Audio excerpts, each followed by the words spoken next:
Hello, everyone. Welcome to today's webinar. I'm going to turn it over to our interpreters for instructions. Hi, good afternoon. My name is Maria and I'm here with Vicente. We are the interpreters with Tilde, and we're going to be interpreting for today's meeting.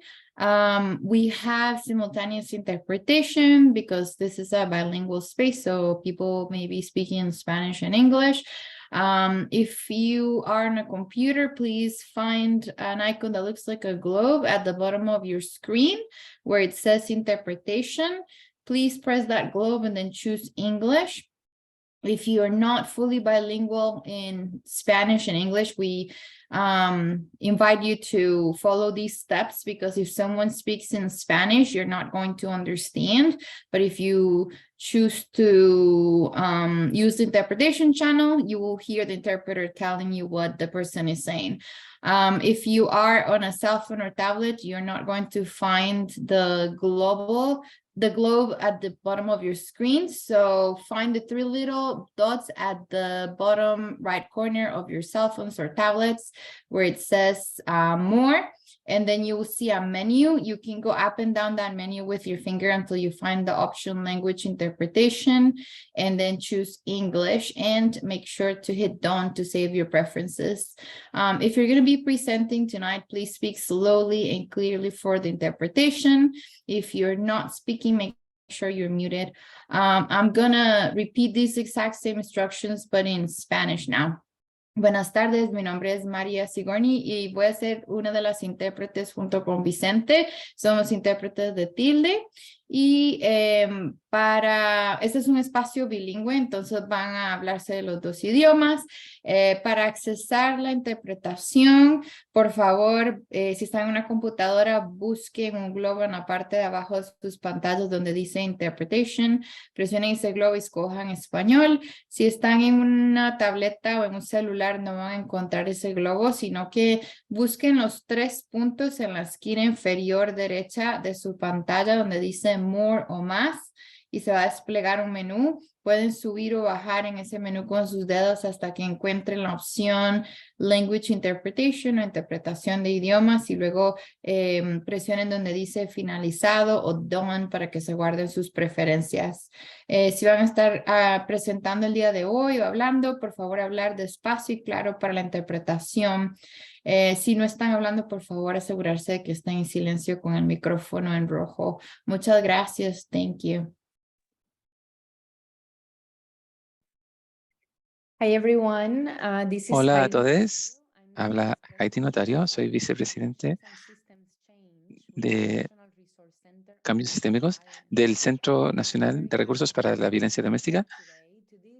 Tengo mucho gusto de darles la bienvenida a todos hoy para esta discusión y presentación que centra a las personas negras, indígenas y de color, las respuestas comunitarias y de defensoría. Hablamos real y hablamos de estrategias prácticas. Esto es parte de nuestro trabajo para centrar a las sobrevivientes negras, indígenas y de color y sus familias.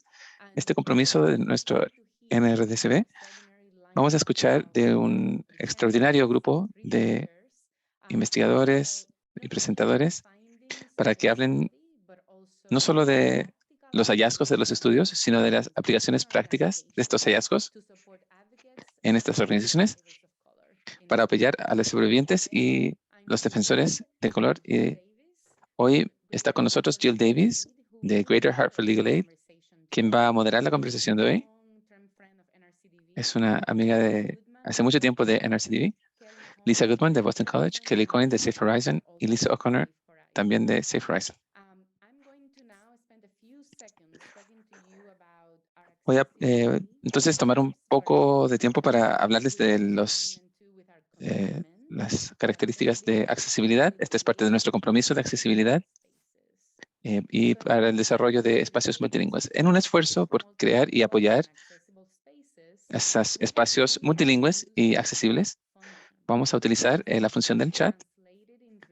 Es difícil traducir en tiempo real y puede ser inaccesible para algunos dispositivos. Por favor, envíen sus preguntas, comentarios o recursos directamente a los encargados de este evento, y con el apoyo del equipo de intérpretes podemos arreglarlo. Gracias. Entonces, sin más demoras, voy a darle la palabra a Jill Davis, quien va a moderar esta discusión. Gracias y bienvenidos.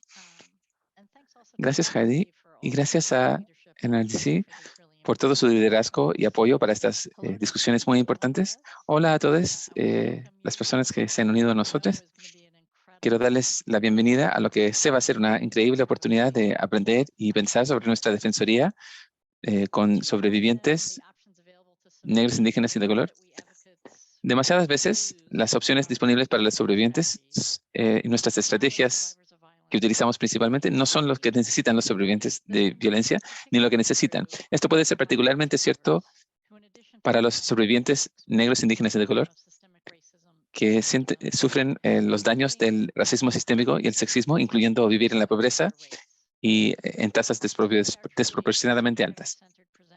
Hoy nuestros presentadores, oradores del Centro de Sobrevivientes van a presentar lo que viven los sobrevivientes y también cuáles son nuestras opciones de defensoría para los sobrevivientes negros, indígenas y de dolor y todos los sobrevivientes.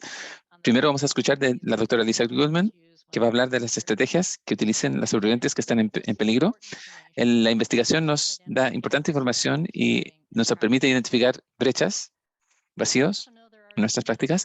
También sabemos que hay lecciones, aprendizajes esenciales en nuestro trabajo organizativo, en cómo los desarrollamos y en los cuales trabajan nuestros defensores. Para tener estas lecciones, tenemos a Kelly Coyne y Lisa Connor, que son líderes claves que nos han ayudado a fortalecer los esfuerzos de prácticas de antirracismo en la ciudad de Nueva York. Les puedo decir solo de las discusiones que estoy preparando para este seminario web, que todas estas discusiones en toda la investigación y la práctica de defensoría y de desarrollo organizacional son útiles e inspiradores. Ahora voy a darle la palabra a Lisa Goodman. Perfecto, muchas gracias Jill y Heidi. Gracias a los intérpretes y a todos quienes trabajan Estamos muy contentos de estar aquí con ustedes hoy. Con entusiasmo queremos escuchar a Lisa y Kelly, mis colegas y colaboradores de largo tiempo. Próxima diapositiva. La próxima diapositiva, por favor. Ahí está. Solo quería comenzar reconociendo a las personas que han contribuido a lo que vamos a decir hoy. En primer lugar, mis coautores que aparecen aquí. No voy a leer sus nombres, pero todos han sido colaboradores increíbles. Y también el grupo consultor, académicos, legisladores y sobrevivientes en este panel. Y voy a hablar más sobre ellos más adelante también. Por supuesto, sobre las mujeres que voy a hablar hoy, que comparten sus testimonios muy difíciles. Voy a hablar unos 30 minutos, un poco menos. Próxima diapositiva, por favor.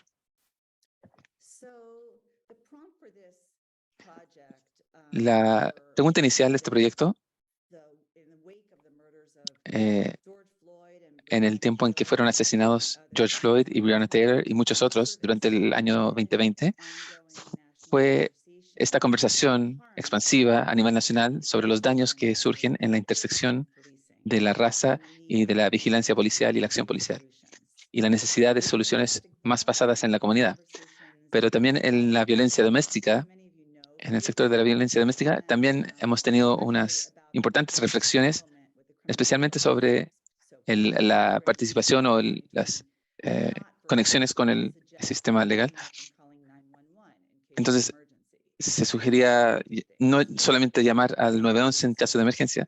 Eso es lo que hacíamos y hacemos todavía en muchos de los casos. Un ejemplo de lo que surgió de esta conversación permanente se puede ver en un documento que se llama El Momento de la Verdad, Declaración de Compromiso con las Vidas Negras. Esto fue un documento que firmaron 46 coaliciones de violencia sexual y asalto sexual, viendo cómo dependíamos de la policía y los fiscales y las prisiones como las soluciones principales para la violencia entre las parejas íntimas. Y especialmente con las sobrevivientes de color. Quiero revisar un poco de este documento y varios otros documentos de los cuales vamos a hablar. Van a estar disponibles en el chat pronto para que los puedan ver ustedes mismos. Entonces, este documento que realmente llamaba para cambiar el sistema criminal y volver a las comunidades la justicia restaurativa y transformadora.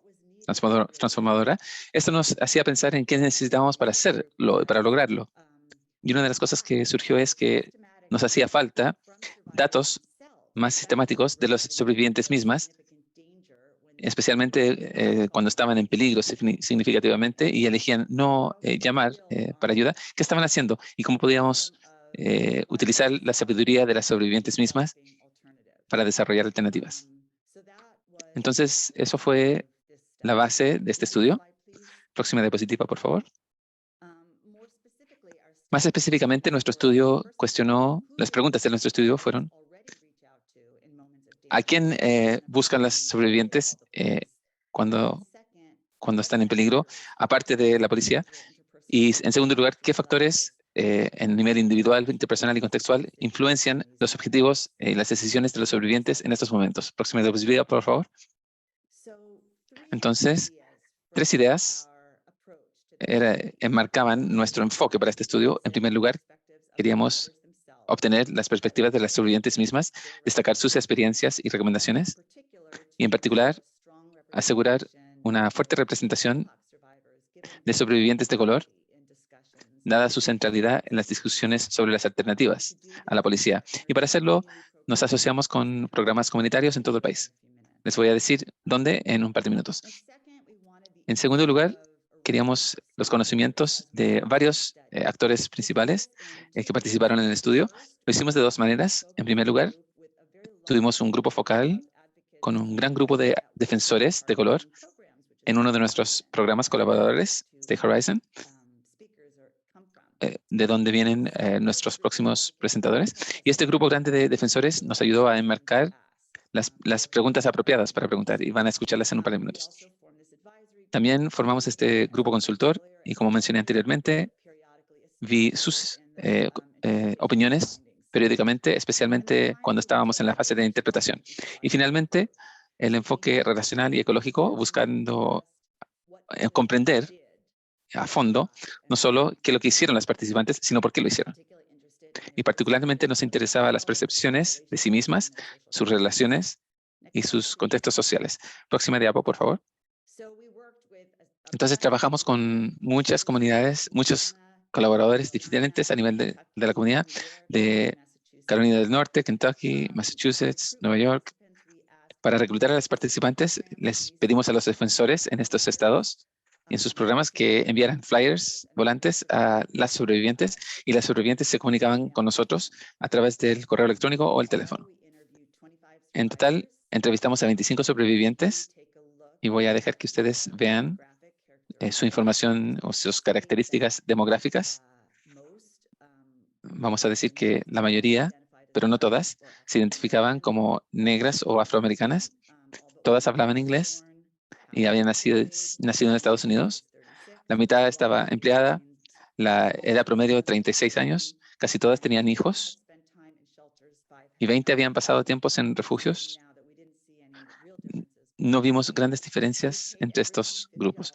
Les pagamos a todos $50 por su tiempo y realizamos nuestras entrevistas vía Zoom. Entonces, próxima diapo, por favor. Después vamos a las preguntas. Básicamente, después de conocernos un poco en estas entrevistas, la entrevistadora hacía la primera gran pregunta. Y esto salió de los grupos focales que habíamos mencionado. Eso nos ayudó a definir esta pregunta. Voy a pedirle que piense en momentos en que tú o tus hijos se sintieron muy inseguros debido a su pareja. Una situación donde sentiste que no podías abordar esta situación por ti misma y sentías que era una gran emergencia, una real emergencia. ¿Me podrías contar sobre la primera vez que sentiste eso? ¿La vez donde sentiste más miedo? ¿La vez más reciente? Entonces teníamos por lo menos 3 eventos, experiencias diferentes y muchas veces nos dieron mucho más. Y después hacíamos otras preguntas de seguimiento. ¿Con quién te comunicaste? ¿Por qué? ¿Qué sucedió? ¿Y esto es lo que tú querías? Próxima diapo, por favor. Entonces, en sus respuestas a estas preguntas iniciales, se hizo claro que la forma en que los participantes pensaban en términos de la emergencia real que constituía eso, era un cambio peligroso en el comportamiento de su pareja, donde la violencia se hizo más severa, la pareja perdió realmente el control y la participante se sintió de repentinamente y completamente sin poder o impotente debido a las acciones de la pareja. Estas son las formas en que las que describían estos eventos. Entonces, ¿con quién se comunicaban? En estos momentos, la mitad de ellas no se comunicaron con nadie, la mayoría del tiempo o todo el tiempo. Y voy a regresar a este hallazgo muy importante en un momento. Este hallazgo destaca realmente algo que ha sido oscurecido por otras investigaciones, porque la mayoría de la investigación sobre las sobrevivientes utiliza miembros informales de la red. La mayoría de las sobrevivientes dependen durante, antes y después de ellos, antes y después de llegar a los sistemas formales. La mayoría de las participantes sí se intentaron comunicar con sus redes informales, pero el estudio anterior veía que buscaban ayuda a nivel general y no preguntaba sobre los incidentes específicos. Nosotros tomamos este enfoque más específico, preguntando sobre encuentros o incidentes reales de violencia, y eso nos dio esta nueva perspectiva, hablando con las sobrevivientes que sí se habían intentado comunicar durante el transcurso de una relación. Ellas también tuvieron momentos reales de emergencia donde no se sentían capaces de contactarse con nadie de sus redes, de familiares, vecinos, amigos, con nadie. Y para mí esto es realmente un hallazgo muy, muy potente. Algunas sí se contactaban con alguien en algunos momentos y sus preferencias se basaban en los siguientes criterios. Número uno, lo más importante que buscaban es una persona que no les juzgaría. Esto es un hallazgo también impresionante porque uno pensaría que en un momento peligroso buscarían a alguien que pueda intervenir con mayor potencia, pero ese no fue el caso. También buscaban una persona que pudiera dar apoyo práctico, como un lugar para quedarse o un carro para ir a buscarlas. Y en tercer lugar, alguien que viviera cerca. Próxima diapo, por favor. Entonces, ¿qué recibieron cuando sí se comunicaban? Muchas respuestas de las sobrevivientes describían dolor, experiencias dolorosas como desacreditar a la sobreviviente, no darles ayuda, decirles a las sobrevivientes qué tenían que hacer o condicionar la ayuda a que ellas dejaran la relación. Estamos hartos de esto, ya tienes que dejar la pareja. Algunas personas dieron ayuda bastante útil y práctica, un lugar para quedarse, transporte para salir de la situación violenta, llegar a la escena para servir como una presencia que diera apoyo o muy ocasionalmente llamar a la policía.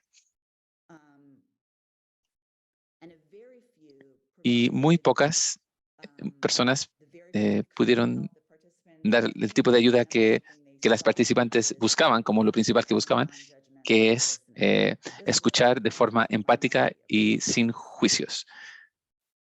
Estos fueron nuestros hallazgos. Quiero entonces, próxima diapo, por favor. Quiero ir entonces a qué influenció la decisión de las sobrevivientes. Entonces, ¿por qué es que la mayoría de las participantes sintieron que no tenían a quién llamar la mayoría del tiempo? Y cuando sí se comunicaron, ¿por qué esas respuestas se sentían tan mal? Es fascinante que cuando preguntamos sobre las influencias, muchas de las sobrevivientes inmediatamente hablaban sobre cosas anteriores en su vida. Hicimos la pregunta, entonces, si no llamaste a alguien, ¿por qué? Muchas hablaron de tipos de rupturas familiares y hablaron de esto en una diversidad de formas. Es lo que llamamos influencias interpersonales. Hablaron de trauma intergeneracional. La mayoría de ellas hablaron de trauma intergeneracional, diciendo que sus madres, sus abuelas, sus hermanas, amigas, también habían sufrido victimización violenta, incluyendo abuso infantil, abandono, violencia de la pareja, abuso sexual, asalto sexual dentro de sus familias, y que en algunas familias las participantes sentían que esto resultaba en una perspectiva insensible frente a esto, como que estas cosas solamente ocurren. Una persona dijo: mi abuela se quedó con un hombre que la abusaba, mi padre se quedó con una mujer que la abusaba de él, mi hermana todavía está casada con un tipo que él abusa de ella, y entonces es como un patrón familiar. Siempre tienes que trabajarlo, tienes que seguir ahí. Y entonces, como esto sucedía, yo me mantenía en silencio durante mucho tiempo. Para otras personas, este trauma intergeneracional, en su perspectiva, las dejaba tan abrumadas que no podían escuchar. Una persona describió esto como un constante gatillo. Yo no llamo a mi madre porque ella me gatilla, ella no me necesita, ella no me escucha, ella necesita sanar. Ella hablaba de varias personas de su familia que estaban siendo gatilladas por otras personas de la familia. Y en la segunda categoría eran las intrusiones sistémicas, intromisiones sistémicas, y con eso quiero decir que habían muchas historias sobre los servicios de protección a la niñez que dividían a las familias muy temprano, de manera que no tenían a nadie, ningún familiar que les apoyara. Y después, con menos frecuencia, a veces las sobrevivientes hablaban de disrupción e instabilidad en la familia debido a adicciones, encarcelamiento, a veces distancia física, problemas de vivienda. Había varias excepciones donde las sobrevivientes hablaban de una increíble fortaleza familiar y cómo los familiares estaban con ellas sin importar el riesgo, sin importar qué haya pasado.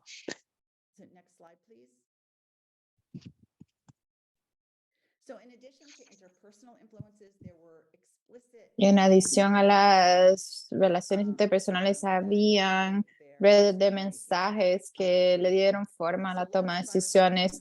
Y muchos sobrevivientes hablaron de que aunque había alguien en su vida, algunas veces no sentían que podían hablar con esa persona porque habían recibido diferentes mensajes de sus redes como violencia doméstica, un mal necesario, la falta de entendimiento de las dinámicas de violencia doméstica, haciéndoles sentir responsables por provocar la violencia, no creyéndole o desaprobando, estar molestos con su toma de decisiones. Y habían diferentes excepciones como amigos que habían conocido adelante en su vida que les hicieron sentir bien amados. La siguiente, por favor. Otras influencias que tenían que ver con la orientación de las sobrevivientes a las relaciones, siguiendo de los mensajes que habían recibido, así es como se sintieron sobre las relaciones, en lo que la psicología llamamos imágenes relacionadas, cuando las personas tienden a encimarse en vez de hablar con otras personas, una soledad profunda. Una persona dijo que se sentía muy sola porque no quería contar su historia a nadie, la desconfianza de otras personas, el evitar la vergüenza. La gente dijo que la gente no siempre quiere ser buena persona y que no siempre tienen el mejor interés para la otra persona en mente. La necesidad de parecer fuente independiente, el tratar de no verse débil ante personas de su familia. Una persona dijo: no quería volver a mi familia porque quería demostrarme como una persona independiente, tenía vergüenza, no quería que pensaran que yo toleraba ese tipo de cosas. Es avergonzante porque quiero que piensen que soy una persona inteligente, fuente, que no tomo mierda de nadie. Y el deseo de no ser una carga para nadie. y dijeron que en ese momento sí lo eran. Muchas de las personas negras en el estudio, por los estereotipos de las mujeres negras, contribuyen a su deseo para hacerse ver como resiliente e independiente y no querer poner la carga a nadie en su red. Decían que esa tal vez no era la forma en la que ellas eran y habían excepciones, pero eso fue el tema dominante. La siguiente, por favor.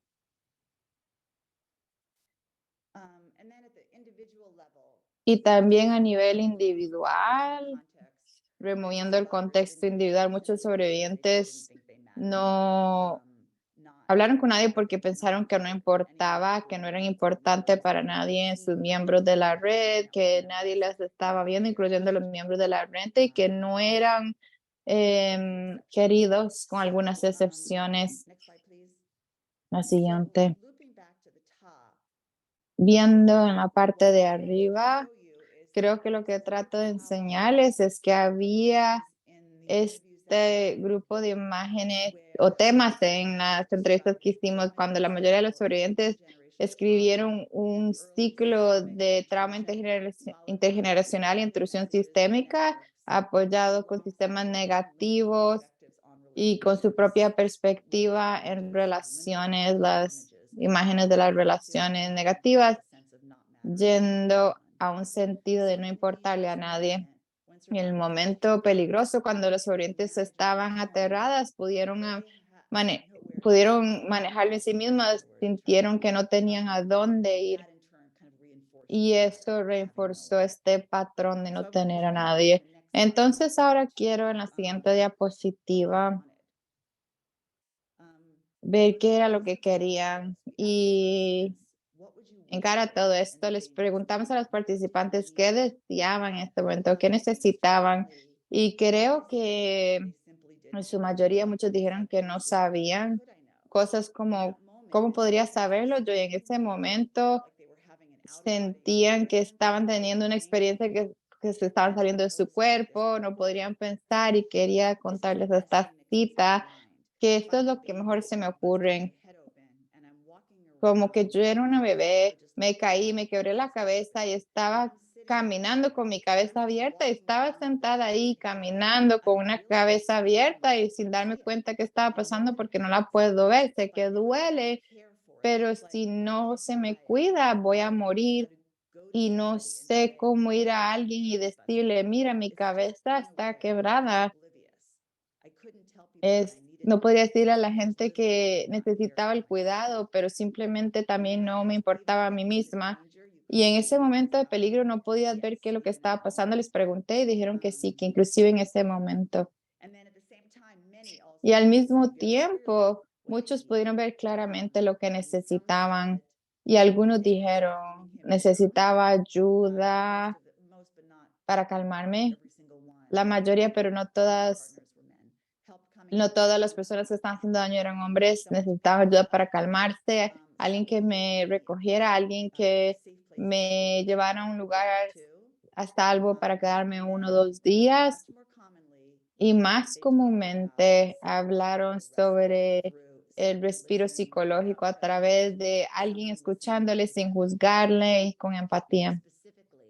Más específicamente, muchos describieron que querían que alguien les escuchara en una forma muy específica, que reflejara de vuelta la experiencia de las sobrevivientes de una manera que le ayudara a la sobreviviente a entenderse a sí misma, responder con lo que la sobreviviente necesitaba una vez que pudieran entenderlo. Y también describieron qué transformativo era cuando un familiar o miembro de la familia les escuchaba con la perspectiva de la sobreviviente y expresaba amor en el sentido del valor de la sobreviviente. Y este fue el tema más frecuente en estas entrevistas y fue no sorpresivo porque inclusive en los momentos más peligrosos, inclusive cuando la vida de las sobrevivientes estaba en peligro, o sus niños estaban en peligro, lo que dijeron fue que necesitaban simplemente que alguien las escuchara. Y a mí me pareció muy sorprendente, inclusive cuando estaban en el baño con la puerta cerrada y tu pareja golpeando la puerta, lo que querían era que les escucharan. Sí, sí, realmente. Tengo una cita que ilustra muy bien esto por una mujer que eventualmente pudo recibir apoyo emocional de su hermano. Y ella dijo, él me dio el tipo de ayuda que yo necesitaba, solamente escuchar su voz, saber que alguien me amaba allá afuera. Ellos, la persona que las dañó, encontraron inseguridades y las utilizó para un punto como alguien como yo, que yo sabía que tenía buena autoestima, podrían hacerte sentir como la partícula más pequeña de basura. Algunas veces escuchar que no todo, que le importas a alguien es empoderamiento, te da fuerza, es el primer paso para decir, un momento, todo lo que me estás diciendo está equivocado, tal vez me debería de ir, no estás correcto. Y y le pregunté de nuevo aquí, ¿esto es lo que necesitabas en el momento de peligro más grande? Pues sí, tal vez te hace parar, pensar, reagrupar. Y tú sabes como Popeye se está sintiendo débil y necesita la espinaca, y necesita esta fuerza interna, pues te da esa fuerza emocional para reevaluar la situación y algunas veces entender si esta es una situación donde tengo que correr, si puedo escalar, no sé cómo explicarlo, simplemente no es salir de la situación o llamar a la policía, sino que me dio serenidad, fuerza, calma para calmarme en esa situación. Me pude silenciar y reflexionar y creo que ese fue el punto principal para formar un plan de escape. Tengo una cita a otra persona que no estaba pidiendo por dinero, un lugar para donde quedarme, simplemente quería que alguien me diera espacio.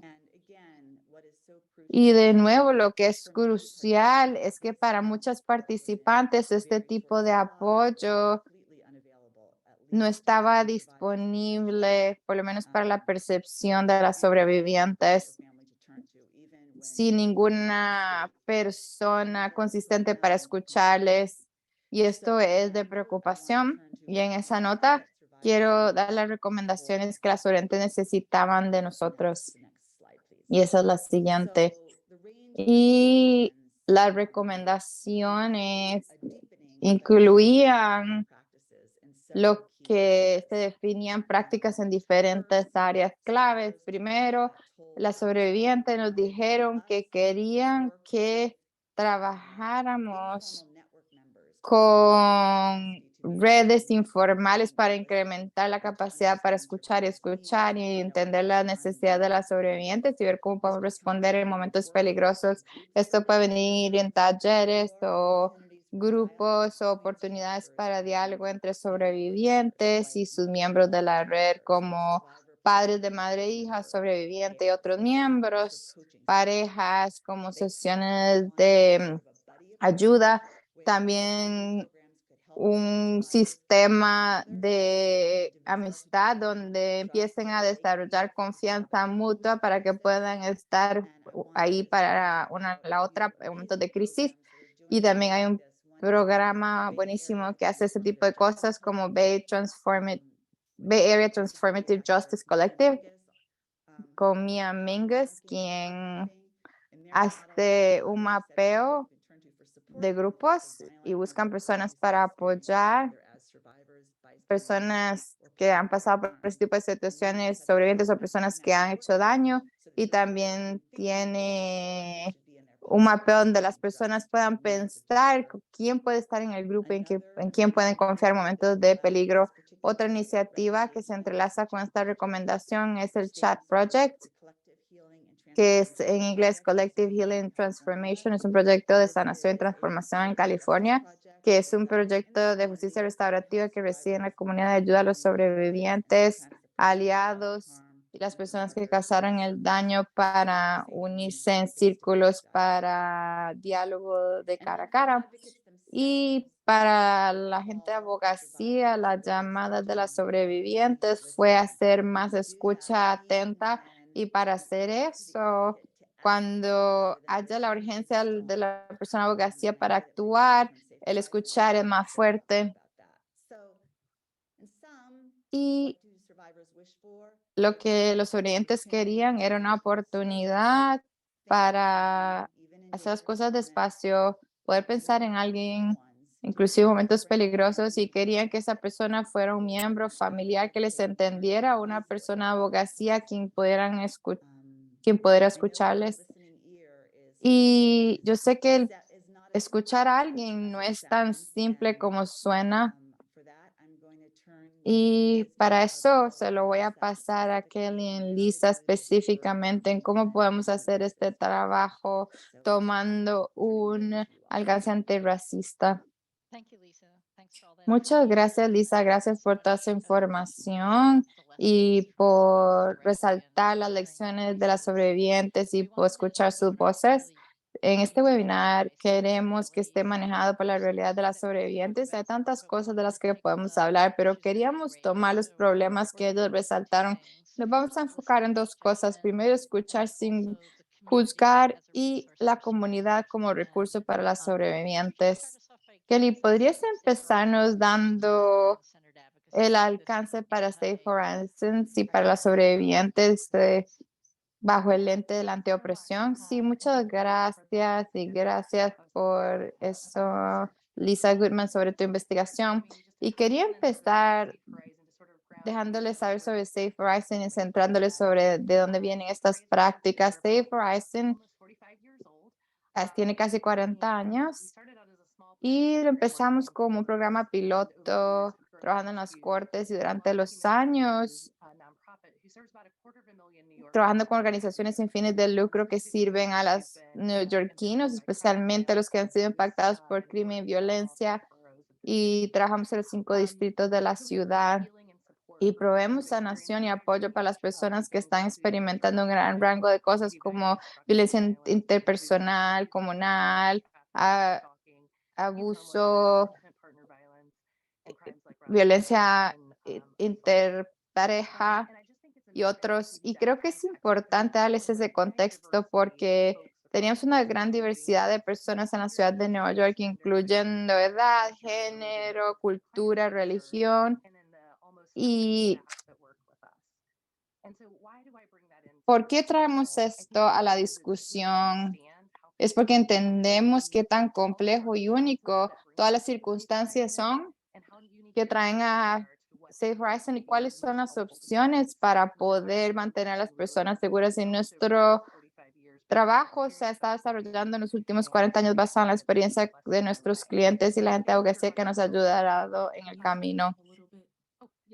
¿Podrías hablar un poquito más despacio? Sí, gracias. Está saliendo mi forma de hablar de Nueva York. Tengo que empezar a hablar un poquito más como la gente de Carolina del Norte.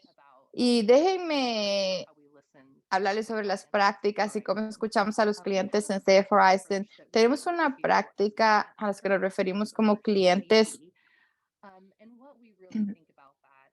Y hay una forma en la que trabajamos con los clientes y yo creo que los pilares principales es que nos ayudan a demostrar respeto por los clientes, que que no se sientan juzgadas y también compasión. Y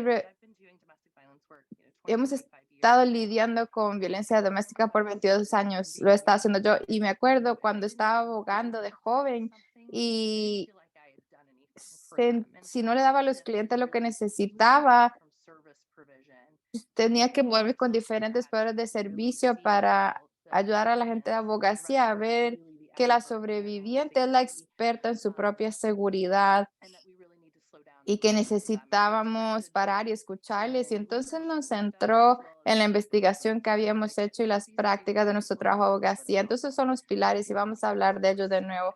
Uno es el respeto.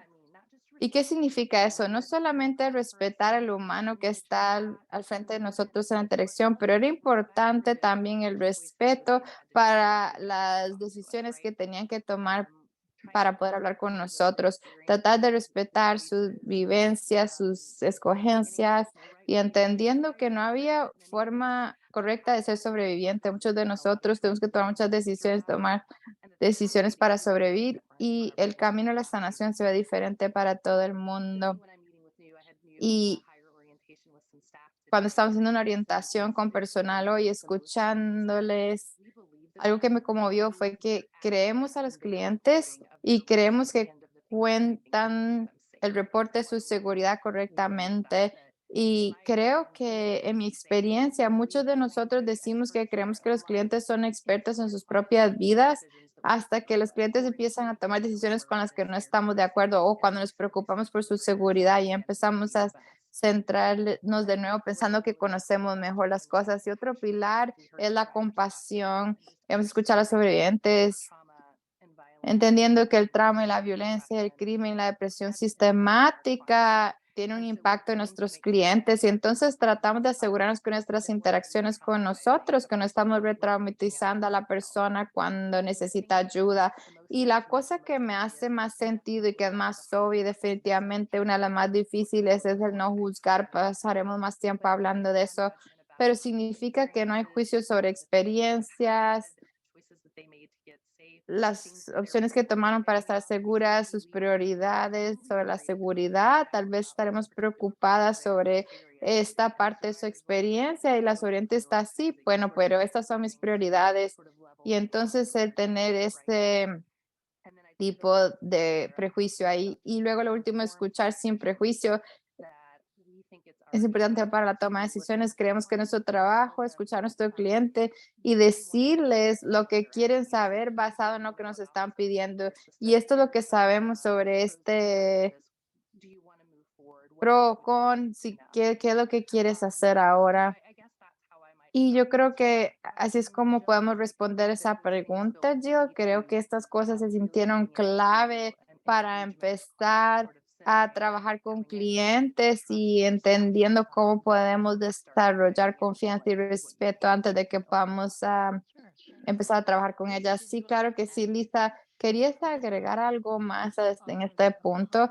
Solamente voy a ofrecer que parte de esa conversación habla sobre los riesgos que los orientes están centrando y para mucha gente de abogacía estamos preocupados por la violencia que están experimentando, pero las sobrevivientes están diciéndonos que son sobrevivientes de pobreza, racismo y otras diferentes cosas que están causando el riesgo, pero tal vez no nos estamos solamente nos estamos enfocando en el riesgo que están enfrentando, pero tal vez la cliente está enfocada en otro tipo de cosas, sino la violencia que están enfrentando hoy. Y entonces eso nos empuja a escuchar más en esta forma de centrar al cliente. Sí, es tan difícil cuando la prioridad no es la violencia y eso pasa tan frecuentemente para mis sobrevivientes de personas de color porque están preocupadas por muchas otras cosas más. Y Kelly, cuando dijiste que cuando empezaste, y lo escucho mucho todo el tiempo, que todo lo que hiciste fue escuchar, escuchamos a gente de abogacía diciendo que todo lo que hacen es escuchar, y escuchamos de la investigación de Lisa, que es una importante investigación, de que todo lo que quiera sobrevivientes es que les escuchemos. Creo que esto nos enseña a valorar el rol esencial que estamos jugando. ¿Y podrías hablar un poquito de cómo estás apoyando a la gente de abogacía en este día a día? Sé que es difícil, retador. ¿Cómo lo estás haciendo? Hay un par de cosas que hacemos que son cosas claves. Supervisión, supervisión, supervisión es la primera. Lo intentamos hacer una vez por semana, por una hora, bajo las puertas cerradas. ¿Qué estás pensando? ¿Qué está pasando contigo? Pero hay mucho impacto, hay muchas cosas, connotaciones problemáticas con esa palabra, pero lo que quiero es una relación correcta con mi equipo donde estamos llegando con nuestro ser completo. Creo que es importante modelar eso en nuestras interacciones para que podamos modelarlo con nuestros clientes. Entonces, hacer que esté bien, que las personas sean padres y madres en casa, que sea mujer de color, que esté bien cometer errores, estar contento, contenta, estar enojado, enojada. Como personas de color en particular, creo que se nos enseña que la defensoría y la seguridad se ve de una determinada forma. Es un chiste, una broma, cuando nos juntamos. Hola, ¿qué te trajo aquí hoy? Y bueno, hablemos de como nosotros creemos que las personas hablan y dicen esas cosas. ¿Qué le hace sentido a ti? ¿Cómo les hablamos a las personas? puedo recordar que se me enseñó que uno no trae el tú a la interacción, sino que uno tiene que ser esta persona neutral, falsa en la conversación. Y creo que lo que estamos enseñando es decirle a las personas que uno puede traer su ser racializado a la conversación. Y decir, por ejemplo, he tenido experiencias de este mismo tipo, hablemos de eso. Y no decir, no entiendo esta experiencia vivida, o decir, no entiendo esta experiencia vivida, pero estamos preocupados, que nos preocupa cuál ha sido tu experiencia con la policía. Y así podemos asociarnos juntos de una manera. Creo que parte de esto es traer conversaciones reales a los grupos de pares y a la supervisión, con la interacción con los clientes. También revisamos y vemos cómo están los clientes.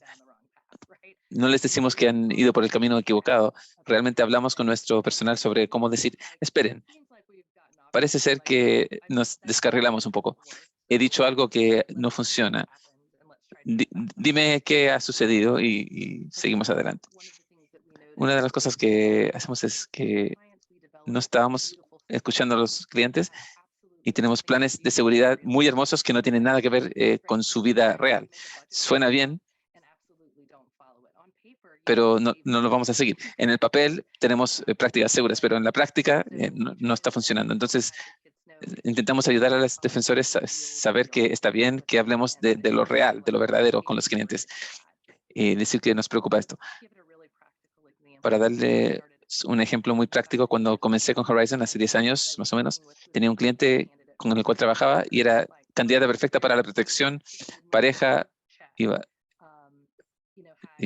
a ser arrestada. Teníamos cosas que veíamos que le habían pasado en su cuerpo. Sí, también. Le hablé sobre una orden de alejamiento. Ella dijo, sí, está bien. Ella dijo que todo estaba bien, pero ella no llegó a la cita. El próximo día, probablemente es el tribunal, es la corte, ella está nerviosa, pero no llegó tampoco a la corte. Entonces, finalmente, hablando con mi supervisor, no estoy segura de qué me estoy perdiendo. Entonces dije, teníamos esta queja, no apareciste, creo que algo era más importante que esto. Hablemos de eso. Y finalmente pudo admitir que la pareja de su hermana era la única familia que tenía, que ella estaba con una familia temporal desde los 16 años, estaba involucrada con el sistema de justicia. Y para este cliente, su seguridad, tener a esta familia y a esta mujer en su familia, era más importante que el problema legal, que era lo que yo estaba enfocando. Y tener esa conversación y entonces ver esta relación familiar que ella tenía nos llevó a tener mejores estrategias que la pudieran mantener a salvo o más segura. Entonces es como poder detenernos y decir, esto me puede ayudar. ¿Qué quisieras agregar tú, Lisa? Yo quería decir que además de lo que Kelly ha descrito, hay un trabajo que tiene que hacerse con los defensores directamente. Entonces, tantos de los defensores que están supervisando son personas negras y de color también, ellas mismas. Y ellos están trabajando y haciendo abogacía, defensoría, con todas las agresiones y microagresiones contra las personas negras. También muchas de las sobrevivientes también son personas negras y de color. Entonces hay una conversación que debe tenerse en ese espacio que describe Kelly, donde la supervisión se convierte en algo sagrado. Tantas cosas buenas pueden pasar cuando soy mujer negra. Yo pude estar suponiendo cosas que están ahí. Entonces yo estoy planificando las cosas como mujer negra que soy yo y quizás sean cosas que la otra persona no quiere hacer. El tema es crear ese espacio donde las personas mismas puedan reflexionar sobre sus seres racializados y sus relaciones, y también que están enfrentando algunos de los mismos problemas raciales que nuestros clientes. Entonces necesitamos un espacio para poder hablar de eso. La supervisión no es solamente un lugar para hablar, sino que también es un lugar para hablar sobre defensoría y de temas raciales, y eso puede ser muy transformador. ¿Cómo podemos hablar sobre la raza en el lugar de trabajo? Y también pienso que crear espacios de afinidad que tienen que ver con alguna identidad compartida, que donde puede haber otro nivel de apoyo, otra capa de apoyo. Muchos de nuestros defensores también tienen acceso no solo a sus supervisores y colegas, sino que también hay grupos de afinidad y espacios donde la gente piensa de forma similar. Venimos aquí a hablar de lo loco que es el mundo y cómo yo puedo sentir eso como persona negra que viene al trabajo todos los días, que escucha el dolor de los demás, de las demás personas. Y entonces crear esos espacios sigue fortaleciendo nuestra defensoría y nuestra posibilidad de hacer este trabajo centrado en los clientes. ¿Podrían hablar un poco sobre el apoyo apoyar a los defensores y particularmente personas de color cuando trabajan en sistemas donde hay expectativas sobre ellos, las expectativas de las sobrevivientes y las expectativas de que nuestro trabajo como defensores es poder hacer esos trámites legales y ese tipo de cosas? ¿Qué tipo de conversaciones sobre la supervisión tienen con los defensores? Nosotros pensamos que esto comienza incluso antes de contratarse. Hablamos con las personas en las entrevistas sobre las diversas cosas. Tenemos personal que trabaja en cada distrito de Nueva York, apoyando a las personas que han presentado informes policiales con la ciudad. Entonces hablamos de los defensores sobre el entorno en el cual van a estar trabajando. En primer lugar, hablemos sobre eso. Pasamos mucho tiempo hablando entre nosotros mismos sobre cómo se siente ser una persona de color en un sistema donde se nos vigila, y eso puede ser muy difícil que pidamos que tengamos que implementar cosas que creemos que sistémicamente son muy opresivas racialmente. Entonces hemos permitido esas conversaciones. Pasamos mucho tiempo hablando con nuestros colaboradores sobre cómo se sienten estas cosas y cómo se ven estas cosas para intentar ver el impacto desde dentro del sistema y intentar hablar sobre lo que es realista. Pensar, no sé, Lisa, pasamos horas conversando sobre esto. Creo que es algo que necesitamos y que no tenemos que hacer como que no está presente, que no funciona, y que tenemos que planificar alrededor de cómo son estas experiencias. Como dijo Lisa, estos casos son muy importantes e intentamos que esté bien, que sea permitido. Hay cosas que, como digo, solo porque yo soy persona de color, no es que tenga la experiencia de todas las personas de color. Tengo mucho privilegio de pasar por blanca, entonces no tengo la experiencia de todas las personas de color. Entonces, puede ser que tengamos que ver cuáles son los puntos ciegos de las personas y cómo crear entornos donde no tengamos que hacer daño a nuestro personal o a nuestros clientes. Entonces ponemos mucho énfasis en nosotros mismos, que intentamos crecer y forjar relaciones con las personas para que podamos conectarnos y resolver estos momentos. Incluso tenemos un equipo de respuesta racial. No sé si dije las palabras en el orden correcto, pero de sanación racial era. Y entonces, con los colaboradores en el trabajo tenemos oportunidades para decir que esto es algo que sucede y que quiero conversar. Entonces, no hay una sola forma buena de hacerlo. Son todas las formas, desde modelos de prácticas hasta juego de roles, hasta supervisión, hasta grupos de afinidad, hasta políticas, hasta entrevistas, que es cómo uno puede hacer que esto sea parte del tejido del trabajo que hacemos. Y les puedo decir que un error grande que cometí, que creo que es muy indicativo del entorno en el cual estamos. Cuando me mudé aquí, me vine de Carolina del Norte para trabajar y eso fue un gran cambio. Y cuando empecé a trabajar en uno de nuestros hogares, refugios, eran sitios confidenciales. Teníamos autoridades policiales que venían y que querían obtener nuestras cámaras por un daño que se causó en la comunidad, y nos pidieron eso. Nuestra política en ese momento y hasta ahora es que nadie entra al refugio, punto. Y yo no estaba, yo no era, era director en ese momento. Una persona de mi personal los hizo entrar, les dio la copia del video y yo vine el próximo día y dije, ¿qué pasó? Esta es nuestra política. No fuimos claros, deberíamos hacer un juego de roles. Hicimos muchas cosas así. Entonces, finalmente, es una persona por la cual tenía mucho respeto, pero no entendía por qué sucedió. Entonces, finalmente ella pudo decirme, tú puedes decirle a esa persona que no, yo no puedo. Yo vivo aquí. Yo no me voy de este barrio. Estoy aquí todos los días y esto podría causarme problemas en el resto de mi vida. Y eso no es algo distinto a lo que escuchamos de nuestros clientes. Mi solución fue que ayudarla a capacitarla para ver qué necesitaba, y eso lo hemos implementado ahora. Este es el número de consejería. No es, era capacitación lo que ella necesitaba. Yo estaba ciega al contexto racializado en que estaba trabajando ella. Entonces, son cosas como estas que podemos observar y que podemos trabajar. Lisa, ¿qué dirías tú? Creo que los temas de ser parte de sistemas siempre es un lugar donde Horizon tiene que existir. Una de las cosas que queremos para los sobrevivientes es una diversidad de opciones. No es esta cosa o la otra, sino que es ¿qué necesito más? Me gusta estos distintos perspectivas que uno tiene que asumir. Nuestro rol no es decir no este sistema o no este sistema hasta que el sistema cambie, sino que el cambio sistémico toma tiempo. ¿Y qué necesito hoy? Entonces, participar en estas conversaciones, ¿cuáles son todas las cosas que te interesa hacer? ¿Y a qué podemos acceder para ti? Nuestro personal trabaja mucho con los sistemas y parte de su trabajo es ser como mediadores. Uno necesita algo del tribunal, nuestro personal puede ayudarte a conseguirlo para que no necesariamente lleves la carga de todo lo que se necesita, lo que va a ser discriminatorio, lo que va a ser difícil, duro.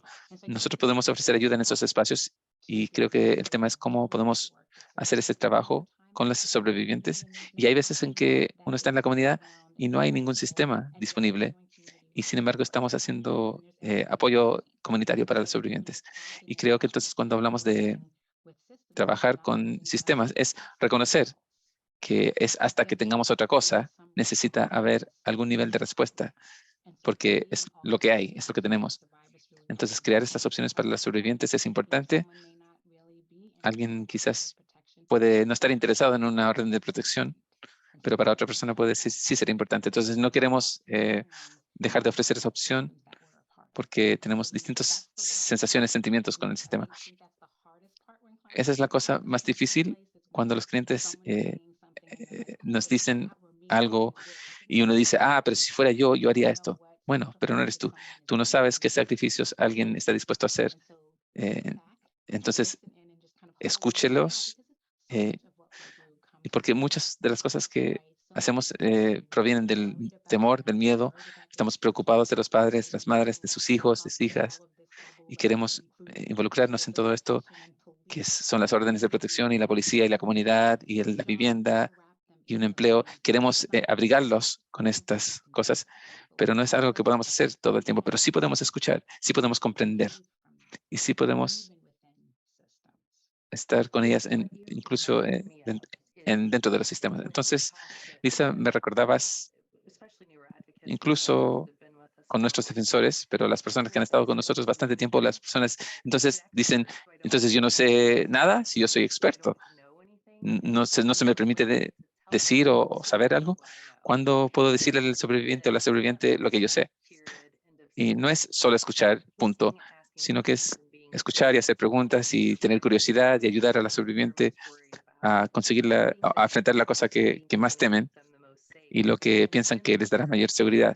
Y en ese lugar, ahí entra nuestra experticia. ¿Te interesa esto? En tu experiencia, ¿esto es algo que te puede ayudar? Entonces yo te cuento cómo funciona este recurso y podemos resolver el resto de las cosas. Y creo que es esta la cosa que es difícil para las personas cuando dicen, yo tengo mucha experiencia, sé muchas cosas, pero si estoy escuchando, ¿cuándo yo puedo hacer entonces mi trabajo? No, es que solo estoy escuchando para estar claro sobre cuál es tu necesidad o la ayuda que necesitan. Yo siempre digo al personal, y yo hacía esa orientación que describe Kelly, escuchar es un regalo. Hay tanto que tenemos que hacer cuando trabajamos con todas estas cosas. Es casi como que estamos moviendo montañas, conectando a los clientes con los recursos. Y cuando uno escucha, realmente escuchamos, oímos a los clientes y eso es una gran parte de la relación, porque puede que uno sea la primera persona a la cual le hayan contado esto. Quizás eres la primera persona que les haya creído. Hay personas que dicen, a mí no me creían. Nuestro trabajo como defensores es escuchar y creer. No necesitamos evidencia, no necesitamos ver fotografías, no necesitamos, solo podemos tomar tu palabra y podemos avanzar desde ahí. Y eso es lo más poderoso. No es toda esta otra experiencia y experticia, conocimientos. Muchas veces las personas se sorprenden de que hay una interacción donde no hay una referencia, una sola conexión, sino que simplemente intentar comprender cuáles son mis opciones y que yo sé que puedo volver. Entonces, cuando estoy lista para tomar una decisión en un mes o mañana, puedo volver porque esta persona me escucha. Me escuchó y no me quiso obligar a hacer algo que no estaba lista o dispuesta a hacer, porque no sé cuáles son los recursos disponibles para uno. No estoy dispuesta a sacrificar la relación con la persona. Uno no sabe eso hasta que escucha, hasta que tengamos estas conversaciones. Muchas veces pienso que escuchar es algo esencial, es un regalo, es tan importante para el trabajo que hacemos y no podemos enfatizarlo demasiado en términos de cómo se hace este trabajo. Entonces, una de las lecciones, hay muchas, pero una de las lecciones de las sobrevivientes es que escuchar es lo que debemos hacer. Gracias por ayudarnos a comprender más cómo hacer eso y cómo apoyar a los sobrevivientes. Quiero avanzar al próximo tema, pero antes quería asegurarme de que no haya otra cosa que querían decirnos sobre escuchar sin juicio. O Lisa, algo que quisieras conectar con la investigación que no hemos hecho aún.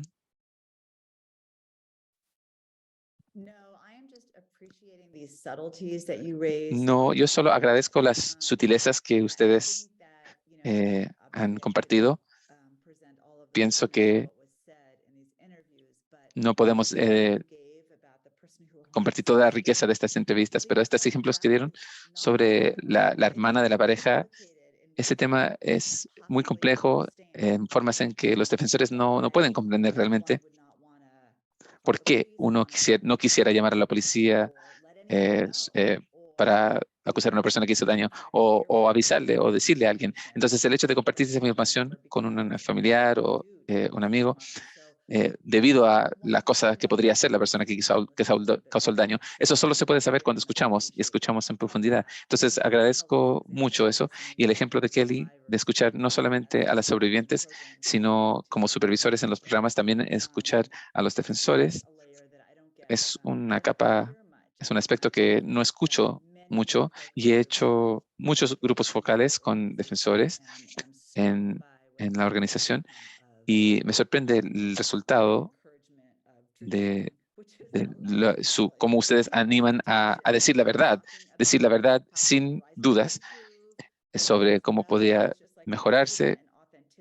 Hay una libertad y una autenticidad entre los defensores que surge de que este personal realmente deje compartir la verdad.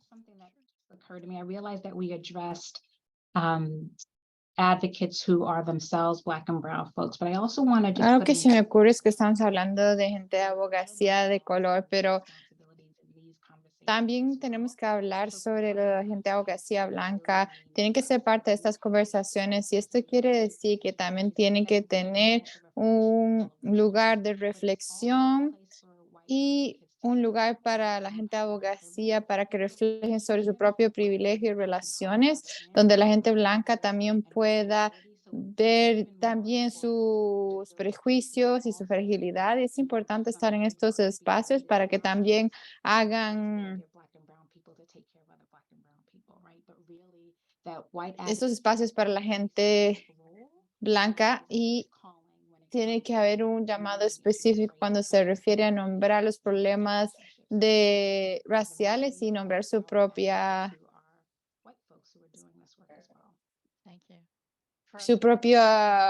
privilegio blanco.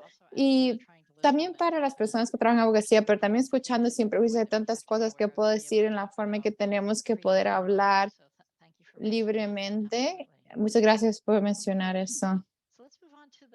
Ahora sigamos con el siguiente tópico que queríamos explorar hoy. Queríamos hablar sobre la comunidad como recursos para sobrevivientes. Cuando escuchamos la palabra de comunidad significa mucho y queríamos empezar viendo si podíamos hablar un poquito de lo que nos referíamos sobre comunidad. Bueno, primero que todo,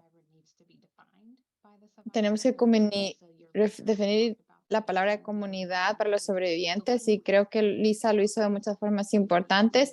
Entonces, ¿quién está en la comunidad para los sobrevivientes? Cuando pienso en el trabajo que he hecho en el pasado, en diferentes lugares de justicia restaurativa, la gente tiene diferentes roles en los grupos y juegan diferentes roles en la vida de las personas. Hay gente que tal vez se puede identificar diferentes personas en su vida que tienen diferentes roles y no quieren que se entrelacen. Tal vez sea esa persona en una comunidad con la que tienen un lugar en mi comunidad para quedarme si lo necesito, un lugar que me pueda ayudar con comida, alguien que me pueda acompañar a la corte, alguien que pueda cuidar mis hijos o que me pueda prestar dinero. Y estas pueden ser diferentes personas en diferentes momentos. Entonces, siempre es ayudar a la gente quién está en su comunidad. Y eso es de lo que hablamos mucho con los clientes, preguntándoles si alguien que les está dando apoyo y queremos saber qué tipo de apoyo es y si ese apoyo es de ayuda, porque algunas veces también pueden tener gente que es consistente, pero tal vez si lo piensan no es tan de tanta ayuda como lo pensaban. Entonces, pensar en cómo pueden navegar su mundo. Creo que las sociedades y las comunidades pueden ser un conjunto de personas que pueden tener diferentes roles en la jornada. Para alguna gente, la gente de abogacía puede ser parte de esa comunidad y también tenemos que pensar en los roles que esas personas de abogacía pueden tener, qué recursos traen, qué saben. Y puede ser que diferentes personas sepan diferentes partes de tu historia y eso puede ayudar a la gente a pensar quiénes son la gente en su ayuda que puede ser de ayuda. Y una de las cosas cuando trabajaba con gente joven experimentando violencia, algo que siempre salía era que tenían relaciones fracturadas con sus familias por el aislamiento, porque la persona que está causando el daño les está aislando y otra es porque la familia o los amigos no querían lidiar con la violencia, no querían lidiar con esa parte de su vida. Entonces las relaciones están fracturadas y cuando tienes 20, 21, 22 años, están navegando el mundo donde estás pensando mucho, no sabes mucho, necesitas apoyo, pero no tienes mucha ayuda. Entonces, pensando en la gente joven, de si esas relaciones que quieres tener funcionan, porque esto puede ser algo que tal vez no esté presente hace unos años, pero puede ser que ahora esté presente y si es algo que puedes continuar explorando, no tiene que ser todo o nada. Y creo que eso es la cosa bonita de la comunidad, de que pueda seguir cambiando mientras ustedes lo necesitan, porque ustedes son el centro de este tipo, son el centro de este mundo y pueden decidir quién está en él y quién, por cuánto tiempo. Kelly, ¿quieres agregar? Sí, yo creo que una cosa, Lisa, cuando estabas hablando de las relaciones fracturadas, creo que esto es algo que de lo que hemos hablado mucho en nuestro movimiento. Hemos pensado en cómo podemos, con la violencia doméstica en los sistemas, sabemos que destruyen familias, pero cómo podemos reparar las relaciones para que la gente pueda coexistir seguramente. Esto es algo que tenemos que seguir explorando, desarrollando experiencias sobre esa sanación de restauración de experiencias, quien sea que esté en ese mundo o quien sea que quieren que esté en ese mundo. Y bueno, podríamos hablar un poco de cómo apoyas a la gente de trabajo de abogacía, saber cuándo es de ayuda.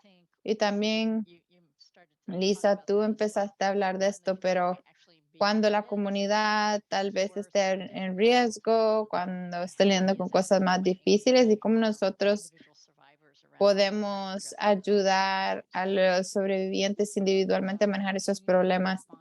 Creo que la respuesta de la comunidad puede ser de ayuda para los sobrevivientes cuando hay claridad sobre qué es mejor para los sobrevivientes y sus niños, cuando está definido por los sobrevivientes. Estaba viendo comentarios en el chat que decía que mucha gente quiere salir de esta relación o la otra y entonces el apoyo va a depender de esas cosas y algunas veces eso nos de ayuda. Tenemos que tener claridad de qué es lo que queremos para mí, para mis niños y cómo tengo el apoyo para poder hacer eso.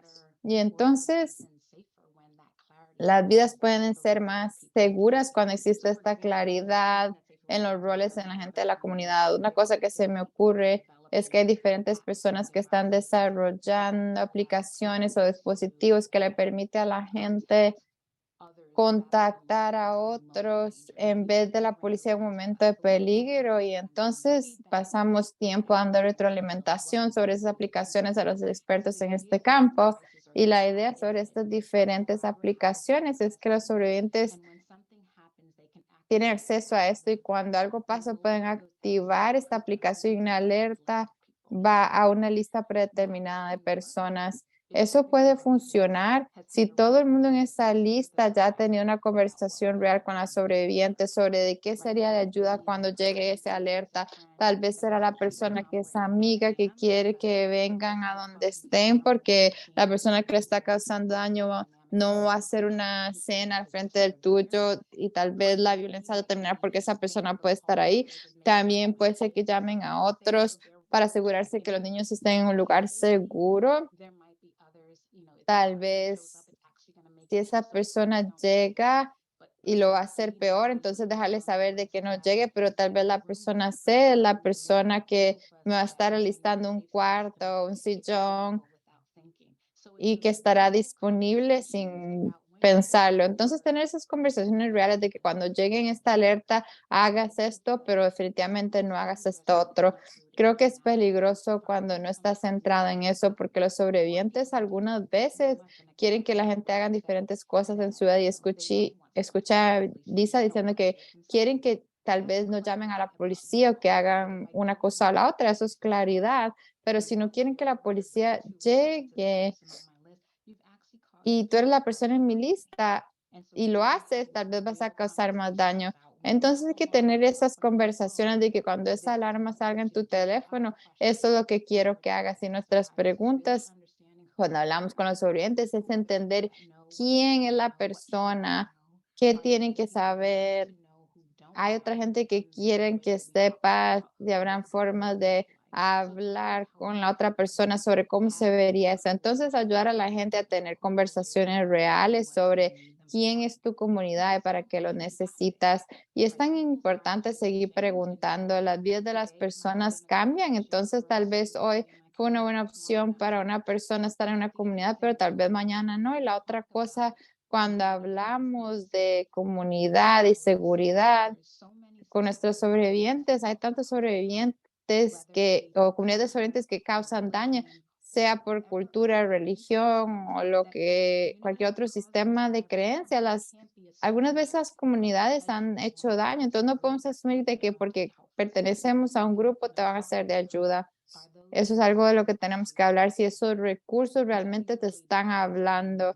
Eso va a depender mucho del tipo de conversación, que sean consistentes en el pedido, de cuáles son los riesgos asociados, que pensemos cómo la comunidad puede generar apoyos que estén disponibles, y tal vez sea tu grupo inmediato o tal vez recursos en tu vecindario, y eso es ese es el trabajo que hacemos, tratando de entender sobre la comunidad en grande y la comunidad en un grupo más pequeño. Kelly, ¿querías agregar?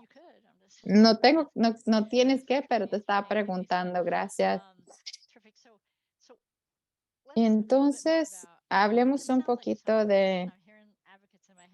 Estoy escuchando la gente aunque sea diciendo de que esto toma mucho tiempo, de que esto no se siente como 15 minutos en la corte, cuando realmente necesito saber si hay una orden de protección. Entonces, ¿cómo podemos construir en este espacio? ¿Cómo podemos hablar de eso? ¿Cómo podemos operacional, institucionalizar estas prácticas? Bueno, las interacciones con los clientes pueden ser de 15 minutos si tenemos una práctica centrada en clientes, o a una hora. No necesariamente tiene que ser un formulario. La idea es tratar de tener toda esta información, entender los riesgos de la gente y tratar de entender cuáles son las formas en que podemos ayudar a alguien a manejar esto.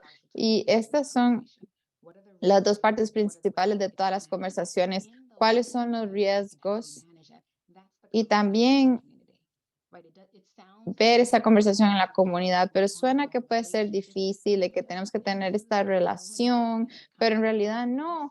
En realidad hay muchos clientes que vemos solamente una vez y esa única vez que les vemos, la meta es hacer todo lo que se puede hacer en esa única vez, pero algunas veces simplemente les estás escuchando, entendiendo qué es lo que necesitan y ver cómo manejamos el riesgo que están priorizando, porque pueden haber muchos riesgos, pero la persona puede estar tal vez pensando que solo necesitan priorizar dos, se van a enfocar solo en esas dos cosas. Entonces, enfocándonos en la sobreviviente y ver qué es lo que quieren compartir, en qué les podemos ayudar. No tienen que hacerlo todo el tiempo. Es un mapa para que puedan llegar a su destino, pero hay diferentes rutas para poder llegar ahí. Y tiene que haber cierta flexibilidad también, porque no es una forma de manejar las cosas que siempre va a ser igual, sino que tenemos que ver cómo podemos navegar todo esto con ellos. Y bueno, estamos llegando casi al final, pero quería invitarles a Lisa Conner y Kelly y Lisa Goodman sobre idea de cómo pueden hacer trabajo individual para apoyar la comunidad o la red de sobrevivientes. Y ella dice que sí, que entiendo, pero que si podrían hablar con mi madre y explicarle porque ella tiene sus propias cosas y necesito que le digas que yo no debería que me están diciendo que me tengo que ir o a una gran escala, hablando de lo que Lisa estaba diciendo. Entonces quería ver si alguien podría participar. Question. Sí, esa es una gran pregunta. Creo que como defensores, una de las cosas que Safe Horizons pasa mucho tiempo pensando en cómo hacerlo y algo en el cual queremos trabajar siempre es cómo ser parte de la comunidad. Cuando uno es parte de la comunidad, uno sabe lo que está disponible. También es saber cuál es el rol de uno y cómo conectamos con las personas. No somos defensores que podemos, si tú no eres el defensor que puede ser la persona que puede hablar con la madre de alguien, pero sí puedes conocer a alguien que puede ser algún tipo de trabajo restaurador con la familia. Es saber quién más en su propia comunidad es también defensor, porque uno no puede hacerlo todo solo. No les pedimos a los defensores que hagan eso, que hagan todo, sino que sepan y tengan su propia red de relaciones. Eso es muy importante en cómo apoyamos a las sobrevivientes. Las sobrevivientes generalmente viven en barrios donde hay poco acceso a los recursos, entonces es saber cuáles recursos están disponibles y si uno no lo sabe, poder averiguarlo. Ninguno de nosotros está haciendo el trabajo sola. No podemos hacerlo solo. Y eso es una parte muy importante, es algo muy importante que tienen que saber los defensores. Y también cómo repensar la respuesta comunitaria. Hablamos mucho sobre los servicios,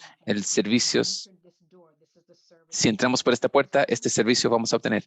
Entonces es como alejarnos de esa idea de que la comunidad no es solamente acceder a los servicios, sino que entender todas las cosas que podrían estar disponibles. Y eso es parte de la conversación. Creo que no conversamos lo suficiente sobre lo que pueden hacer las comunidades para apoyar a las sobrevivientes, sino que hablamos de deshacernos de los sistemas, pero no hemos dicho cuál es la respuesta comunitaria que necesitamos.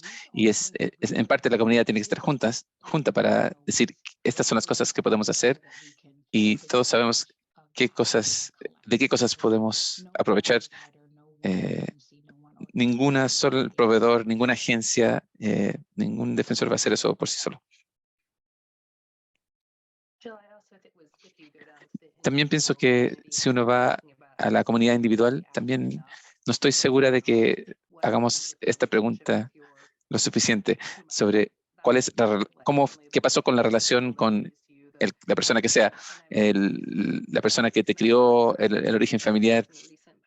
Hablamos en el pasado reciente en nuestros programas, la edad promedio son 20 años. Entonces, podría ser que hubo una cosa terrible que sucedió cuando la persona tenía 16 o 17 años y no sabemos si pueden ser reparadas estas cosas. Posiblemente podemos volver a algunos de esos relaciones familiares.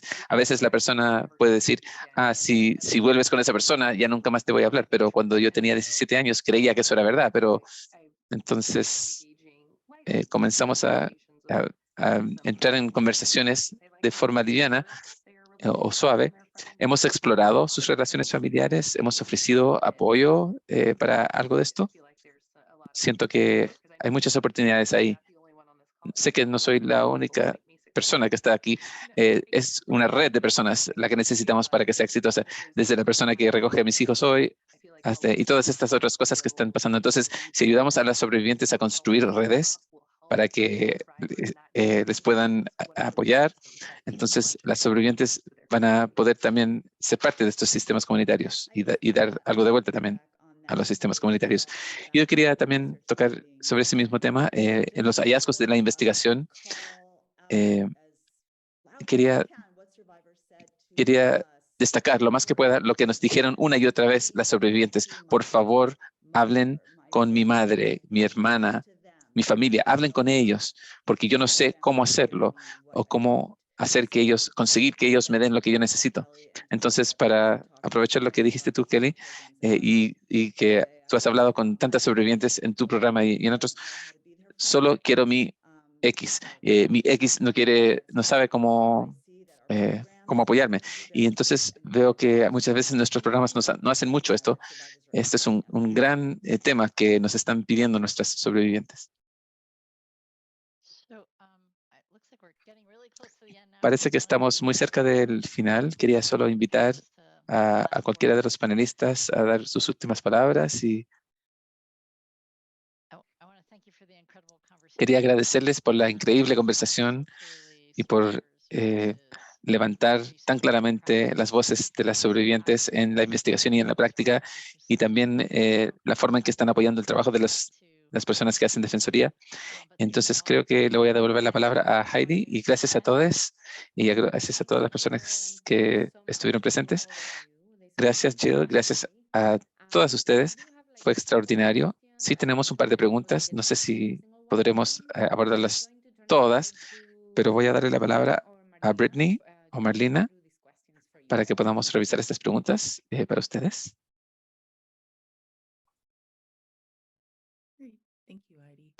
Gracias, Heidi. Tenemos un par de preguntas y voy a escoger una que veo aquí ahora. Una dice, compartir la misma historia puede ser algo cansador. ¿Hay algo que puede ayudar a las sobrevivientes? ¿Hay una manera en que las sobrevivientes o los defensores reflexionen sobre cómo ayudar a las sobrevivientes para que no tengan que explicarse continuamente? Sí, yo puedo comenzar y Lisa, quizás vemos lo que tú tienes que decir. Una respuesta rápida sería, es distinto a cómo se nos capacitaba hace 20 años. No necesitamos saber la historia completa de todo lo que sucedió ahora. Tu comentario, alguien viene a la corte, estamos listos para protegerlos. No necesito que me hablen de 10 años atrás. ¿Por qué necesitas una orden de protección ahora? ¿Qué pasó hoy, ayer, mañana? Que te preocupe.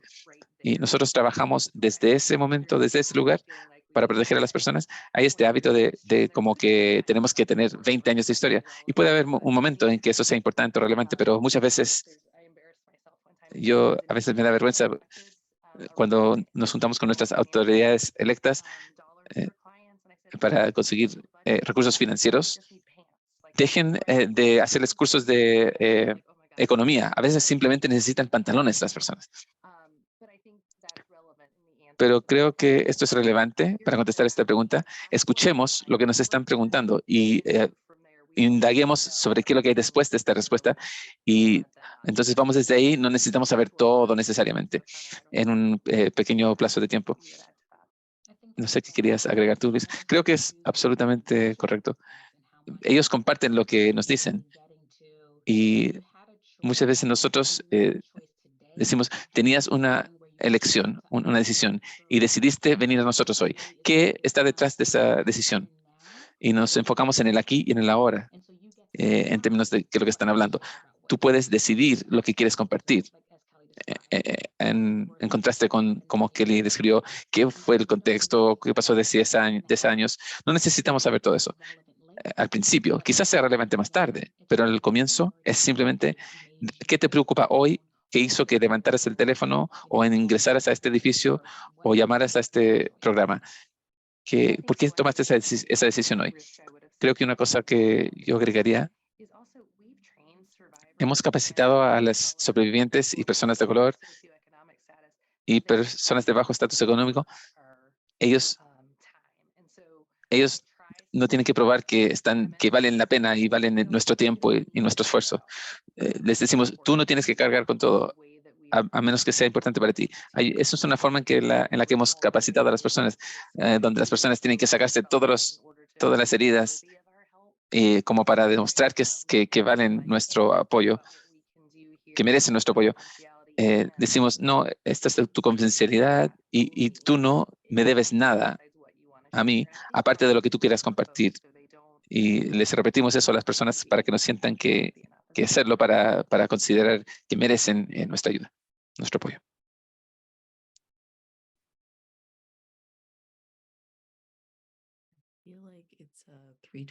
Siento que son las 3:29. Hemos llegado al final de nuestra discusión del panel. Muchas gracias a todos. Y voy a devolverle la palabra a Heidi. Gracias a todos una vez más por unirse a nosotros. Como dijimos antes, esto es parte de nuestro trabajo, centrar las experiencias vividas de las sobrevivientes y los sobrevivientes de nuestras comunidades, y los defensores estamos agradecidos de toda su sabiduría, sus estrategias concretas para apoyar a los sobrevivientes y a los defensores en su trabajo. Y hemos recibido la solicitud de una parte 2. Entonces, esperamos poder contactarnos pronto y quizás organizar esta conversación entre muchas de nosotros, mientras seguimos compartiendo nuestros conocimientos y experiencias en este trabajo. Que tengan un muy buen resto del día y nos comunicaremos pronto. Gracias otra vez.